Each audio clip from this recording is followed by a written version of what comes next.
मेरे हिसाब से like 25 plus is a good attempt, जिस हिसाब से लेवल था। हाँ, मैं फर्स्ट टाइम दे रही हूँ, अटेम्प्ट कर रही हूँ। कैलकुलेटिव तो था बट उसमें जैसे कि टाइम एंड डिस्टेंस से काफ़ी क्वेश्चंस थे, 2-3 क्वेश्चंस उससे आगे थे, कवर्ड हो गए थे।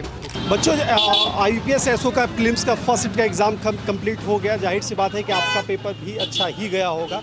तो यहाँ बच्चों से मैं मिलने के लिए आया था, जैसे कि आप देख पा रहे हैं सेंटर पे, और मैं ये जानने की कोशिश करूँ पेपर कैसा था। आप बता सकते हैं पेपर का लेवल क्या था?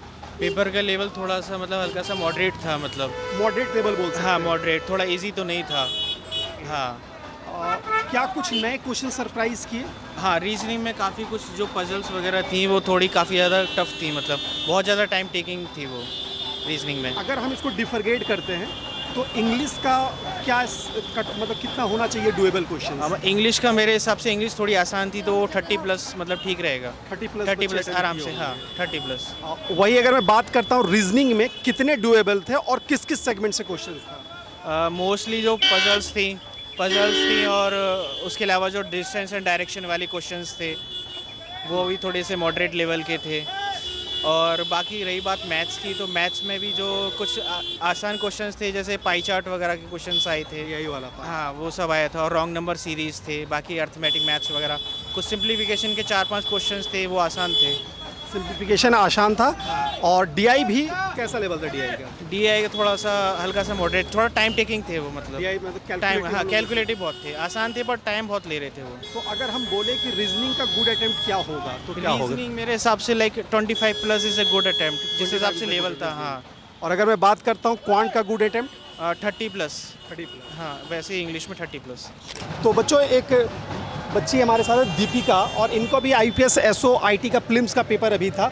इनसे भी जानने की कोशिश करेंगे कैसा इनका पेपर था। दीपिका, आप ये बताओ पेपर का लेवल हम लोग क्या बोल सकते हैं, मॉडरेट, इजी या टफ?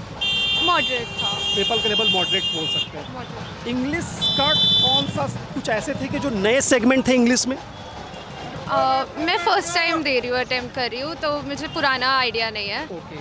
इंग्लिश इजी था। इंग्लिश इजी था। Easy था। कुछ ऐसा सेगमेंट जो तुम्हें याद हो कि इंग्लिश का ये टॉपिक से क्वेश्चंस था?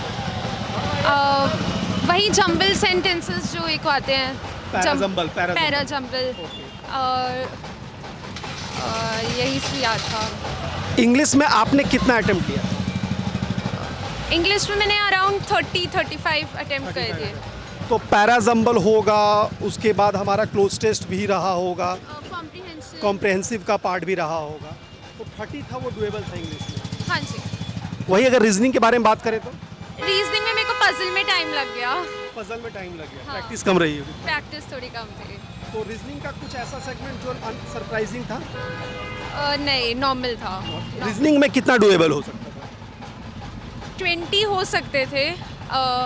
मतलब मैंने 10-12 के अराउंड किए हैं। आपने 10 और 12 किया। और एक वही मैं क्वांट को बोलूँ तो क्वांट में भी मैंने 10 और 12 के अराउंड ही किया है। क्वांट में आपने 10 और 12 किया। कुछ ऐसा पार्ट जो सरप्राइजिंग था? नहीं, सिंपल जैसा पैटर्न आता है वैसा ही था। क्या मोर कॉम्प्लेक्स कैलकुलेशन थे क्वांट में? मैंने पूरा गो थ्रू नहीं किया, मैं कुछ क्वेश्चंस में फंस गई थी, सो बता नहीं सकती कि कॉम्प्लेक्स कितना था या नहीं था। तो wish you very all the best for examination. Thank you. मतलब मेरा तो ठीक रहा, 94 अटेम्प्ट्स रहे मेरे, हाँ, और मार्केटिंग सेक्टर से मैंने डाला था अपना। ओके। और इंग्लिश ठीक थी, ज़्यादा मुश्किल नहीं थी, और मैंने मैथ्स में 32 अटेम्प्ट्स किए हैं। मैथ्स में 32? हाँ जी। यार तुमने राइट डाउन भी करा है। हाँ मैं इस जी। बच्चे का पूरा मैं बता देता हूँ कि इसने करा है इंग्लिश में 40, इंग्लिश में 42 है। इंग्लिश में इसने 42 करा है। रीजनिंग में मैं इनपुट और आउटपुट वाले क्वेश्चन में 10 मिनट दे चुका था, तो मेरे Okay. रीजनिंग में ज़्यादा अटेम्प्ट्स नहीं रहे। रीजनिंग में इस बच्चे ने 20 करा है। और मैथ्स में मेरे 32 थे। Very very impressive.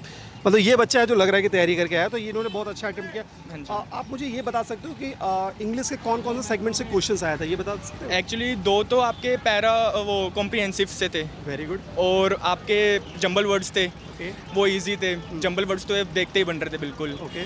बाकी आपके कौन से क्लोज टेस्ट हो गया, Close क्लोज test हो टेस्ट आ गया था, तो यही सेगमेंट्स थे उसमें। अगर वही मैं अगर रीजनिंग में बोलूँ कौन कौन सेगमेंट से क्वेश्चंस थे? जी, रीजनिंग में आपके मैंने पूरा सेक्टर मैंने देखा नहीं था, मैंने पूरा सेक्शन मैंने चेक नहीं किया था, बट इजी थे। जब मैंने लास्ट में जाके, जब मेरे पास 1 मिनट बचा था, मैंने आगे क्वेश्चन चेक किए तो बहुत इजी थे। उसमें आपके एक तो इनक्वालिटीज़ वाले क्वेश्चंस थे, नाइस।